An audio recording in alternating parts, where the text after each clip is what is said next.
So my blame game is going to Luke Getsy for a lot of things that Braggs just said. There's plenty of blame to go around. There's a lot of different areas you could point this at. But right now, the quarterback looks bad. It looks like the footwork, the drop is slower, the decision-making is somehow slower. We can get into that discussion as we always do here in Chicago. It's just a staple of being a Chicago Bears show or fan or whatever, right? OC or quarterback to blame. Right now I'm just blaming the OC because run the frickin' ball. The run was there the whole game. They were having success running the ball the whole game. From the very beginning. At halftime, they had 4 carries to running backs. And they were all successful. And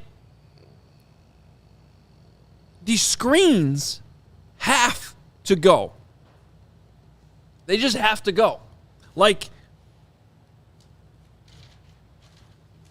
if this is the play call sheet, okay, let's see if this part of it is screens.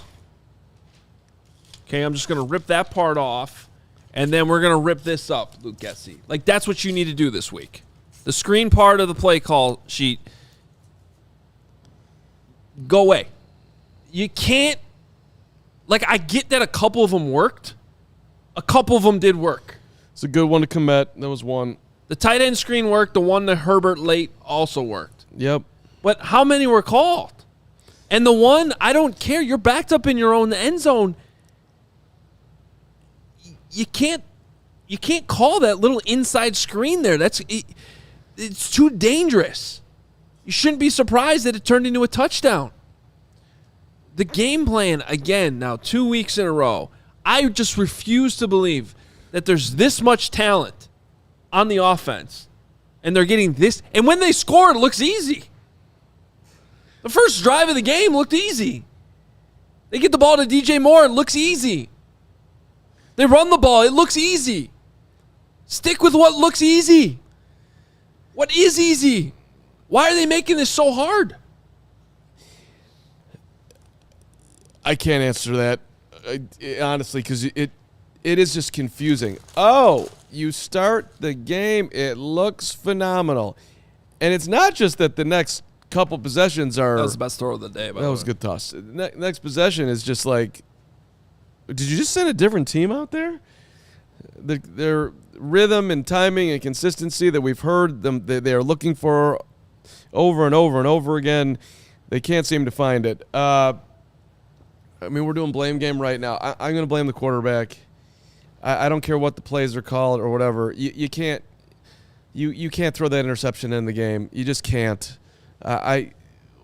And it's just painful. Like if you go back and watch. You're talking about the pick six. I'm talking about the pick six on a 3-yard pass inside your own 10-yard line. Amazingly, there was another interception after that. Yeah, not that one. That's why I was clarifying. Yeah, excuse me. Not the throw to Chase Claypool that was a decent throw that Claypool could have caught and didn't, and the second pick of the day. But I don't know.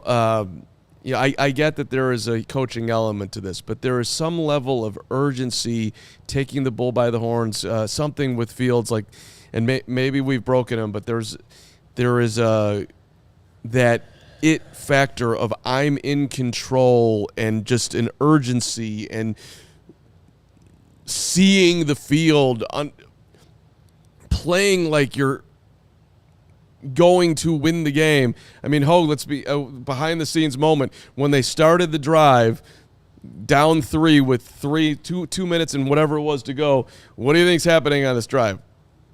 I said, I think he's going to throw an interception. And 2 plays later, he threw an interception.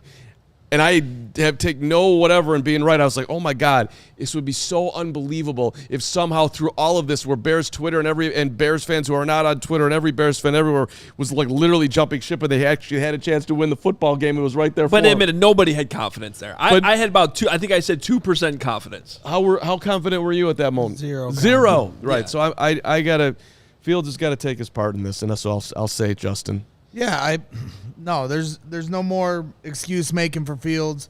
I agree with that when you talk about some of the wide open stuff, and I'm sure the All-22 is going to only illuminate that more. But at the end of the day, on that final drive, they did start off hot. And what happened? A penalty brought it back on Chase Claypool. And my blame game goes to Matt Eberflus for this. Let me explain why. Chase Claypool last week didn't want to block. Reports come out that he's apologized to the team. Ryan Poles says this morning that he had a talk with Chase Claypool about his effort, specifically on blocking. Justin Fields talked about the blocking to end the game on the presser after the game last week against the Packers. This week, he wants to show effort. Well, guess what, ladies and gentlemen? He doesn't have the technique or understanding of what he's supposed to do on that play, and that is to wait until the screen pass is thrown and then you block. So that's you, Matt Eberflus, not having your team ready to play. And oh, guess what? You chose to have St. Brown inactive for the second week in a row, and he's the one guy on this team that knows how to block. And Justin Fields said he's the leader in the wide receiver room. You guys want to keep having meetings after every failed down in possession? Well, you don't have the leaders that can talk to the guys about what they're actually supposed to do. And it's just going to keep happening week after week after week. Matt Eberflus, this is on your watch. All of this stuff. Luke Getsy, all of it. They're your assistant coordinators. They're your guys. Enough's enough. You don't know what you're doing. You don't have your team prepared. You're the one that decides, hey, Roschon Johnson breaks off 30. We're going to stop giving him the ball for the rest of the game. That's your watch. It's not just Luke Getsy. All three of you bums can hit the road for all I care. I'm going to be sick of talking about it by week 5. You're to blame, Matt Eberflus. We have a Duke alarm. No, hold on, pause. Way to go. I'm over it, man. No, great job. It's week great 2. Great job. Everything you said is right. And let me just back you. Let me just back you up on the EQ point. Justin Fields is up there at the podium talking about everything you get with him is reliability. He knows how to run routes, seasoned vet, all of it. That's your quarterback talking. And there was no way that you were going to make Chase Claypool inactive. You did the right thing there. He's one of your most talented players. Why the hell Velus Jones was active today in the place of EQ is completely ridiculous. And to run the one play, the only way that you know how to get the ball to Velus on that stupid sprint reverse, whatever the hell that thing is, we just had to have that guy active today for a dude who actually knows how to play the game, which you're screaming for on a team that has no idea what they're doing, is completely ridiculous.